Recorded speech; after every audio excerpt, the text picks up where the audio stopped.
అనేక పోరాటాల ఫలితంగా తెలంగాణ రాష్ట్రాన్ని సాధించుకున్నాం. జూన్ 2కు తెలంగాణ వచ్చి 10 సంవత్సరాలు పూర్తవుతుంది. అయితే ఉద్యమకారుడు కేసీఆర్ సీఎం అయ్యాడు. సీఎం అయిన కేసీఆర్ సీఎం అయిన తర్వాత తెలంగాణ రాష్ట్రం ఎలాంటి అభివృద్ధి సాధించింది, దీనిపై మనతో మాట్లాడడానికి ఆర్మూర్ ఎమ్మెల్యే జీవన్ రెడ్డి ఉన్నారు. వీరంటే మరి చెప్పండి, మీరు తెలంగాణ వచ్చి 10 సంవత్సరాలు పూర్తవుతుంది, ఎలాంటి అభివృద్ధి సాధించింది, ఇంతకుముందు ఎలా ఉంది, ఇప్పుడు ఎలా ఉంది అభివృద్ధి? తెలంగాణ వస్తే ఏమొస్తానని చెప్పి నాయకులకు జూన్ 2వ తారీఖు నుంచి 22వ తారీఖు వరకు మంచి బ్రహ్మాండమైన సినిమా చూపించడానికి పోతున్నాం. మేము ఏం చేసినాం, 450 పథకాలు, ప్రతి ఇంట్లో సంతోషం, ప్రతి కంట్లో ఆనందం. ఎక్కడెవరు చూసినా కానీ గౌరవ ముఖ్యమంత్రి కేసీఆర్ గారు వారి చేతికి ఎముకలు ఉంటాయి. అన్ని వర్గాల సంబడ వర్గాలను కాపాడుకోవడానికి గౌరవ ముఖ్యమంత్రి కేసీఆర్ గారు అనేక కార్యక్రమాలు చేసిన ఏవైతే ఉన్నాయో, అది కాళేశ్వరం మిషన్ భగీరథ కావచ్చు, 1,46,670 కిలోమీటర్ల ద్వారా పైప్ లైన్ వేసి ప్రతి ఇంట్లో నల్లా తిప్పితే నీళ్ళు వేస్తున్నాం. ఆ నీళ్ళు ఇచ్చిన సంఘటన, దానికి పెట్టిన ఖర్చుల గురించి ప్రజలకు తెలియజేయడానికి కాళేశ్వరం ప్రాజెక్ట్ ఏదైతే ఉందో, కాళేశ్వరం ప్రాజెక్టు యొక్క నిర్మాణం, అక్కడ జరిగిన పనులు, ఎన్ని ఎకరాలకు నీళ్ళు ఇచ్చినాం, ఎంత సంతోషంగా ఉన్నారు.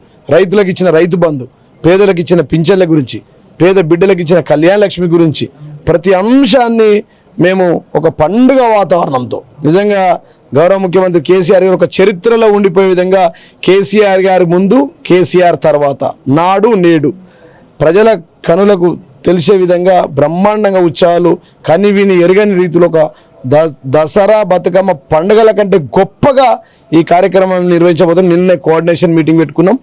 ప్రతి అంశంలో, విద్యుత్ విషయంలో, రైతుల విషయంలో, అన్ని అంశాలను కూలంకుషంగా వివరణాత్మకంగా ప్రజలకు తెలియజేయబోతున్నాం.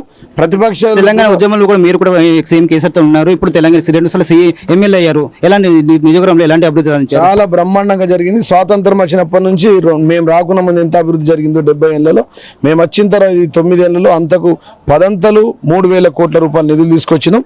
ఇవాళ నన్ను కాదు, ఆర్మూర్ ప్రజలను అడగాల, మీ ఛానల్ ప్రజలే చెప్తారు మీకు. ధన్యవాదాలు. ఎలాంటి అభివృద్ధి కార్యక్రమం చేపడతారు? మిగిలి అయిపోయినాయి, పనులన్నీ అయిపోయినాయి. ఇంకేమైనా మిగిలి ఉంటే వీటిని కూడా కంప్లీట్ చేస్తాం. తెలంగాణ వచ్చి 10 సంవత్సరాలు అయితే అనేక అభివృద్ధి కార్యక్రమాలు చేపట్టామని చెప్పి, ముఖ్యంగా ఇటు అనేక కార్యక్రమాలు ఇక్కడ లేని విధంగా కూడా కార్యక్రమాలు చేపట్టామని చెప్పి సీఎం కేసీఆర్ ముందు తర్వాత కూడా ఎలాంటి అభివృద్ధి జరిగిందో కూడా ప్రజలు చూస్తున్నారని చెప్పి, ముఖ్యంగా ఆర్మూరు అభివృద్ధి కూడా జరిగిందని చెప్పి, రానున్న రోజుల్లో మరింత అభివృద్ధి కూడా చేపడతామని చెప్పి జీవన్ రెడ్డి చెప్తున్న పరిస్థితి అందరికీ కనిపిస్తుంది. కెమెరామెన్ మైపల్ తనవి, నమ్మను, నిజామాబాద్.